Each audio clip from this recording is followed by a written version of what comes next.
हे lovely guys, आज मैं आपके लिए लेकर आई हूँ ड्रामा सीरियल होम टाउन चाचा चाकी 20th एपिसोड को।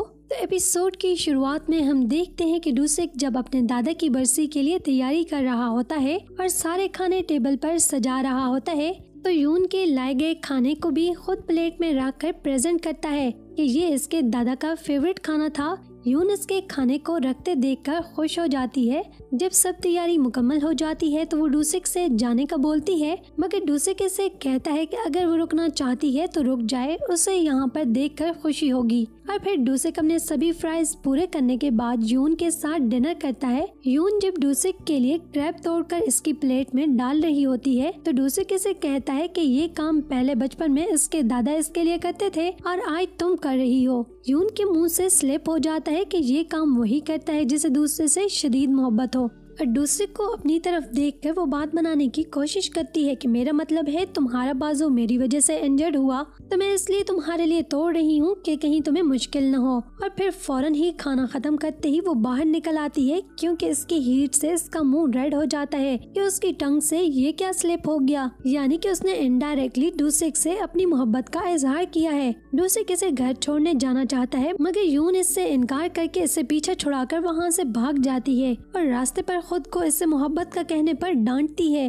फिर इसे घर के बाहर सियोंग हायन इंतजार करता मिलता है और इससे अपने साथ टाइम स्पेंड करने का पूछता है। यून इसे रेस्टोरेंट पर खाना खाते हुए बताती है कि वो पहले ही बहुत खा चुकी है। सियोंग हायन खाना खाने से पहले इससे कन्फेस करना चाहता है और थोड़ी देर तक कंफ्यूज होने की वजह से वो बार बार यून का नाम लेता है, जिस पर यून उसे कहती है कि हाँ आगे बोलो, मगर सियोंग हायन की हिम्मत नहीं पड़ रही होती है कि वो उसे कैसे कहे कि मैं तुमसे मोहब्बत करता हूँ। फिर थोड़ी देर सोचने के बाद पटड़ी पर चढ़कर वो बिना रुके इसे बता देता है कि वो 14 ईयर पहले से यून से मोहब्बत करता है, मगर कभी इसे कह ना सका और अब दोबारा वो इससे मिला है तो वो नहीं चाहता कि ये मौका दोबारा से इसके हाथ से चला जाए। वो चाहता है कि इससे पहले देर हो जाए वो इसे बता दे कि वो इस दुनिया में यून से सबसे ज्यादा मोहब्बत करता है। यून इसके मुंह से ये सब सुनकर अपना सर झुका लेती है, तो सियोंग इसको आराम से सोचकर जवाब देने को बोलता है और फिर खाना एंजॉय करने लगता है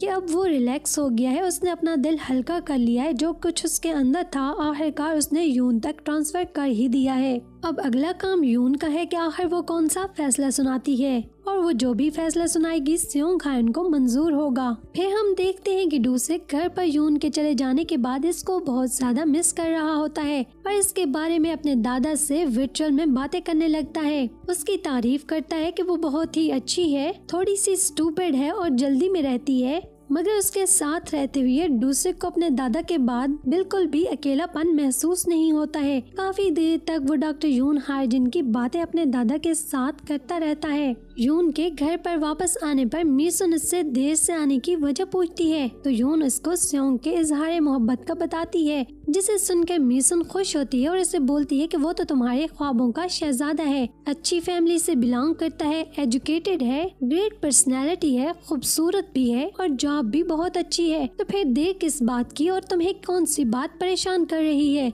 यून खामोश हो जाती है, तो मीसुन उससे कहती है कि कहीं डूसिक की वजह से तो नहीं है ये सब कुछ। तो यून इसको बोलती है कि इसे कुछ समझ नहीं आ रहा है, वो इन दोनों के बीच में फंस गई है। और फिर मीसुन से चोई के बारे में पूछने पर वो इसको बोलती है कि इसने तो खुद ही चोई के साथ खत्म कर दिया है, जिसे सुनकर यून को काफी अफसोस होता है कि वो नहीं चाहती थी चोई और मीसुन का एंड इस तरह से हो। मगर काफी देर तक बातें करने के बाद उन्हें लगता है कि वो दोनों कर भी क्या सकती हैं, जो कुछ उनकी किस्मत में लिखा होगा होना तो वही है। फिर वो दोनों उदास बैठी होती हैं, तो मीसुन यून को सुबह सियोल शॉपिंग करने और होटलिंग का मशवरा देती है ताकि वो दोनों रिलैक्स कर सकें, और दोनों इस प्लान पर बहुत ही खुश होती हैं। सुबह सियोल जाते हुए काफी ज्यादा एक्साइटेड होती हैं, वो वहां जाकर क्या क्या करने वाली हैं। सारे रास्ते पर वो फन करते हुए जा रही होती हैं। उनकी गाड़ी में काफी लाउड म्यूजिक होता है, जिस पर वो डांस करते और मस्तियां करते जा रही होती हैं। मगर तभी यून को याद आता है कि कर्लिंग मशीन को चार्ज पर छोड़ आई है, तो मीसुन यून की बात सुनकर फौरन ही दूसरे को कॉल करती है कि बजाय इसके वो वापस घर जाकर अनप्लग करें। इससे बेहतर है कि कि डूसिक उनके घर जाकर उस कर्लिंग मशीन को अनप्लग कर ले।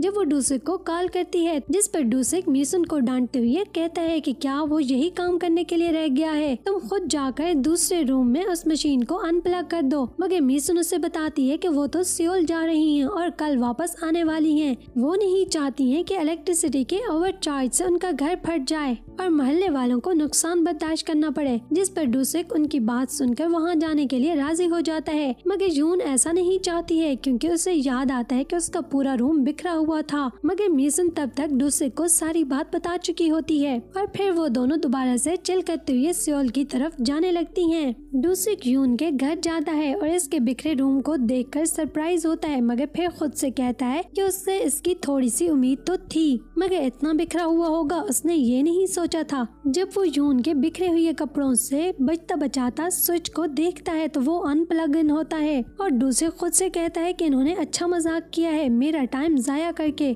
जाते हुए डूसिक को यून की टेबल पर कुछ नजर आता है, जिसको देखने के लिए वो रुक जाता है। ये चीज क्या होती है हमें इसका पता एपिसोड के एंड पर चलेगा। फिर सीन चेंज होता है तो हम देखते हैं कि यून और मीसन शॉपिंग को खूब एंजॉय कर रही होती हैं, मगर यून से भी ज्यादा मीसन बहुत ज्यादा खुश नजर आ रही होती है। यून का सारा ध्यान डूसिक के लिए एक शर्ट ढूंढने की तरफ होता है, जिसे मीसन भी फील कर लेती है। डूसिक को मिस गैमरी रेस्टोरेंट पर खाना खाने के बाद इसे कहती है कि इसे पता है वो यून से मोहब्बत करता है और इसके दिल में सिर्फ यून के लिए ही जगह है। डूसिक इनको इनकार करते हुए कहता है कि वो मेरी सिर्फ दोस्त है, मगर मिस गैमरी इसे कहती है कि बेटा मैंने अपने ये बाल धूप पर सफेद नहीं किए हैं, मैं इस वक्त 80 ईयर की हो चुकी हूँ, अब लोगों की फीलिंग्स को फौरन जान लेती हूँ, उनके दिल में क्या है मुझे फौरन से पता चल जाता है। तुम्हारी थॉट्स तुम्हें यून से इजहार मोहब्बत करने में रोक रही हैं। तुम अपनी सारी सोचें छोड़कर सिर्फ और सिर्फ दिल की बात सुनकर इससे इजहार कर दो, वरना कहीं देर न हो जाए।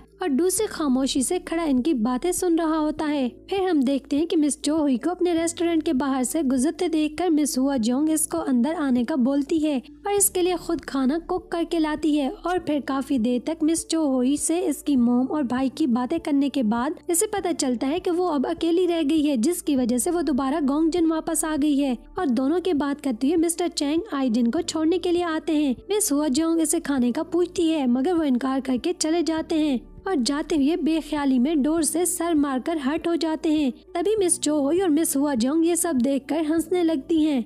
यून और मीसन जब खाना खा रही होती हैं, तभी यून का सारा ध्यान डूसिक की तरफ होता है और इसके मुंह से सिर्फ और सिर्फ गोंगजिन की तारीफें निकल रही होती हैं, जिस पर मीसन उसे डांटते हुए कहती है कि ये क्या बात हुई, हम यहाँ पर शॉपिंग करने के लिए आए हैं और रिलैक्स होने के लिए आए हैं, मगर तुम्हारी तो सारी की सारी बातें डूसिक और गोंगजिन की तरफ ही जा रही हैं। तुम खामोश होकर बैठी रहो और मुझे बोर मत करो। सामने देखो सियोल का नजारा कितना खूबसूरत है यहाँ से। और फिर यून उसे बहलाती हुई कहती है कि हाँ तुम ठीक कह रही हो, मैं तो वैसे ही बात कर रही थी। और दोबारा से दोनों खाना खाना स्टार्ट कर देती हैं। और मीसन उसे कहती है कि आज हमें स्पा के लिए जाना चाहिए, जिस पर यून भी राजी हो जाती है कि हाँ ये बात ठीक है। जब वो दोनों खाना खाने के बाद स्पा के लिए जाने लगती हैं, तभी उनके बाहर निकलती है तेज तेज बारिश शुरू हो जाती है। बारिश देखकर यून को फौरन ही डूसिक का ख्याल आता है। जब वो उसे बीच पर हाथ पकड़ कर ले गया था, तो यून डूसिक को याद करते हुए मीसन का हाथ पकड़ते हुए उसे भी बारिश में ले जाने का कहती है, मगर मीसन उसके साथ बारिश में भीगना नहीं चाहती है। मीसन के इनकार करने के बाद यून उसे कहती है कि वो तो बारिश में गाड़ी तक जाएगी, अगर उससे आना है तो वो भी आ जाए। मगर मीसन वहीं पर खड़ी रहती है कि ये तो पागल हो गई है, ऐसे तो पहले बारिश पसंद ही नहीं थी। मगर ये क्या, यून मीसन से हटकर बारिश में चलते हुए अपनी गाड़ी की तरफ जा रही होती है कि उसे डूसिक के साथ गुजारे गए एक एक मोमेंट की याद आ रही होती है। और वो डूसिक के साथ गुजारे गए एक एक पल को याद करते हुए एक एक कदम बढ़ाते हुए अपनी गाड़ी की तरफ आहिस्ता आहिस्ता चल रही होती है और बारिश को खूब एंजॉय कर रही होती है। फिर मिड में जाकर वो वहीं पर रुक जाती है और अपने लिए कोई फैसला करती है कि उसे ये क्या हो गया है, उसे आखिर डूसिक की बार बार याद क्यों आ रही है। फिर उसे समझ आ जाता है और वो मीसन को बताकर कि वो गोंगजिन जा रही है वहाँ से चली जाती है। और मीसन को भी समझ आ जाता है कि मामला गर्म है और यून हाइजिन के दिल में आग लगी हुई है, तो वो भी उसे गुड लक बोलकर गोंगजिन की तरफ जाने का मशवरा देती है और वापस आकर होटल में खड़ी हो जाती है। यून गोंगजिन पहुंचकर डूसिक के घर जाती है, मगर वो वहाँ पर नहीं होता है। वो उसे काफी ज्यादा कॉल्स करती है। डूसिक का सेल उसके घर के अंदर से रिंग कर रहा होता है, मगर यून को समझ नहीं आ रही होती है कि आखिर वो उसकी कॉल पिक क्यों नहीं कर रहा है। फिर वो कुछ सोचकर जाने लगती है कि शायद वो घर पर नहीं होगा और सेल भूल गया होगा। मगर वापसी पर वो देखती है कि लाइट हाउस के पास बीच पर डूसिक बैठा हुआ है, तो वो फौरन से उसके पास चली जाती है। उसे दूर से ही एक्साइटमेंट में आवाजें लगाते हुए फौरन इसके पास जाकर बताती है कि इससे मोहब्बत हो गई है। और डूसिक सुनकर बुत बना खड़ा रह जाता है। इससे अपने कानों पर यकीन नहीं आता है। फिर यून इसको काफी सारी बातें बोलती है कि बेशक वो एक्सपेंसिव शूज क्लॉथ्स की दीवानी है, तुम्हारी मेरी सोच बहुत ही अपोजिट है, मगर इसके बावजूद मेरे अंदर तुम्हारे लिए फीलिंग्स हैं। मैं तुम्हें पसंद करती हूँ, जिनको मैं कभी भी नजरअंदाज नहीं कर सकती हूँ। डूसिक भी उससे कन्फेस करने लगता है कि मैं भी, मगर उसकी पूरी बात सुनने से पहले यून उसके लिप्स पर हाथ रख देती है और फिर उसे कहती है कि तुम्हें कुछ भी कहने की जरूरत नहीं है। मैंने अपने दिल की बात तुमसे कहनी थी, वो मैंने कर दी। आगे से अगर तुम्हारी मर्जी नहीं है तो तुम कुछ भी मत कहो, ये सिर्फ मेरी फीलिंग्स हैं। मगर तभी डूसिक उसके हाथ को अपने लिप्स से हटाते हुए उसे कहता है कि मैं भी तुम्हें पसंद करता हूँ। और फिर डूसिक इसके करीब आते हुए इसको लिप लॉक करता है और एक दूसरे को काफी देर तक किस करने के बाद वो इससे बताता है कि वो भी इससे मोहब्बत करता है और अब ज्यादा देर तक अपनी फीलिंग्स को इससे छुपाना नहीं चाहता है। फिर दोनों के कन्फेस करने पर यून उसे कहती है कि इस पर भी एक किस तो बनती ही है। और फिर दोबारा से इनकी किटपिट स्टार्ट हो जाती है और एक स्वीट सी किस करते हैं। फिर हम फ्लैशबैक में देखते हैं कि डूसिक ने यून के घर पर इसकी टेबल पर पड़ी बचपन की तस्वीर देखी थी, जो कि डूसिक के दादा और उसने मिलकर यून को मुस्कुराते हुए ली थी। तभी डूसिक को पता चला था कि इसके बचपन का लव कोई और नहीं बल्कि अभी की मोहब्बत यून ही है, जिसकी वजह से डूसिक के दिल में यून के लिए और भी ज्यादा मोहब्बत पैदा हो गई थी। एक दूसरे से कन्फेस करने के बाद और एक दूसरे को एक स्वीट सी किस करने पर यहीं पर 20th एपिसोड का एंड होता है। बाकी के एपिसोड देखने के लिए और मजीद के ड्रामास की लवली एक्सप्लेनेशन के लिए हमारे चैनल एक्सप्लेन गैंग से जुड़े रहें। हमारे चैनल को सपोर्ट करें, सब्सक्राइब करें, वीडियोस को लाइक और अपने फ्रेंड्स के साथ शेयर करना मत भूलिएगा। और आप सबको एक्सप्लेन गैंग फैमिली का हिस्सा बनने पर खुले दिल से वेलकम करते हैं। Thanks for watching.